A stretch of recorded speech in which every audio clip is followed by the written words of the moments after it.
While working on a video about the Gospel of Mary, I just stumbled upon a video by Immortal Technique. He has a lot of information in his songs. Sometimes they're not even songs, they're beats and him telling people truths. I don't like those songs very much, but I don't need to hear those truths. I already know them. So that is a endorsement of Immortal Technique. So the song was called Peruvian Cocaine, and how our government does a lot of business with nations that supply America with cocaine. Look at Afghanistan. Hello, opium. Hello, heroin. So it's a fact. It's an ongoing fact that we go to war with countries while at the same time we take their illicit products, and our intelligence agencies, or the Vatican's intelligence agencies, or the Black Pope, the Secretary General of the Jesuits, I guess he died 4 months ago, but whatever. They take those products and they sell them, to everyone, and then all the countries have to fight them. Problem, reaction, solution. They make money on both ends and selectively cull the herds. Of course, a hot shot is a hot shot, and if you get carfentanil and a dose of heroin, you're going to die. And that's not always sanctioned, organized crime hits. That's just a roll of the dice. So when we acknowledge that all governments, not just the white man's governments, I know it's shocking to think that any other governments could be criminal or capable of doing anything, because the white man is so wonderful. We are wonderful. We're the smartest. The Jews recruit us and call us Ashkenazi Jews, then brag about how intelligent we are. It's very strange. And it's a fact. Ashkenazi Jews, look up IQ by race. An Ashkenazi Jew, even though it's not a race, it's just white people with high IQs, are listed. Singapore does very well too. Coincidentally, they're full of Singapore people. Their demographics. Race matters. On that note, BLM is a terrorist organization. I love terrorist organizations. They're fun. They make the world interesting. But this one is going to lead all the blacks to slaughter, because we know the government lies. We know the government sponsors BLM, and George Soros, who was a Nazi who got rich by selling the possessions of Jews to the Nazis. And he learned a lot during that time. He says so himself. So if he's endorsing someone, he's leading them to the slaughter. BLM, be aware that the white man is very patient. The wrath of the awakened Saxon. Whites have tribes too.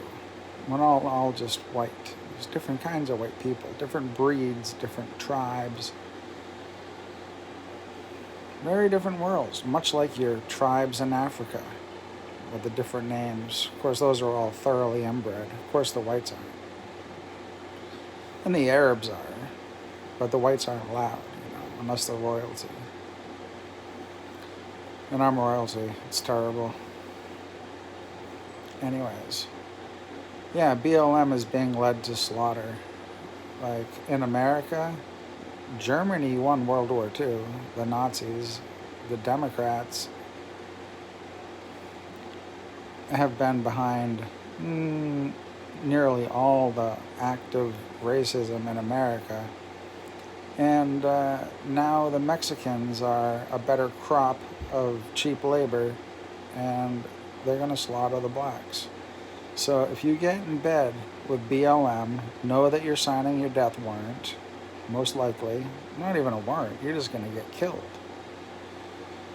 These riots are going to escalate, and they're going to pump you full of Well, drugs and booze, I'm sure, for free. And promises. But if you're black in America, you should really go to Africa. And I've talked to Africans. I have African friends through Legion. And blacks should really consider going to Africa. Because if they stay and BLM is going to continue, they're being paid, it's their job, they're professional anarchists, agitators, provocateurs. You could call me a provocateur, but if I was, would I be telling you about provocateurs? I'm more like a reaction. For every action, there's an equal and opposite reaction. I'm a reaction. They could say they're a reaction. I'd say they're reactionaries. But whatever, you know. I'm here, and they're out on the streets contemplating Molotov cocktails. I don't drink. And if I threw a Molotov cocktail, it would come out of a B-2 bomber and incinerate your fucking city. But anyway, and that's a distinct possibility. So, I don't know what people think about white people, but the white man will really only take so much. Why? Because at some point, white women are going to demand blood. And then they're going to demand that their men go get it. I'm a little ahead of the curve on this. My wives want blood. In the meantime, they can have mine, but yeah, they want more than I can give. And this is how it's going to happen. January 23, most likely. I could be wrong. I haven't been yet. I'm excited at the possibility of being wrong. But, you know, the white man's the white man. China is a different story. It's just a different story. America, Russia, Germany, Europe, you don't want to fuck with these people if they stand together. And if they stand divided, then they'll probably fight on your country and kill you. But we'll cross that bridge when we get there, yeah? I've already told Africa that World War III is likely to be fought mostly on their country.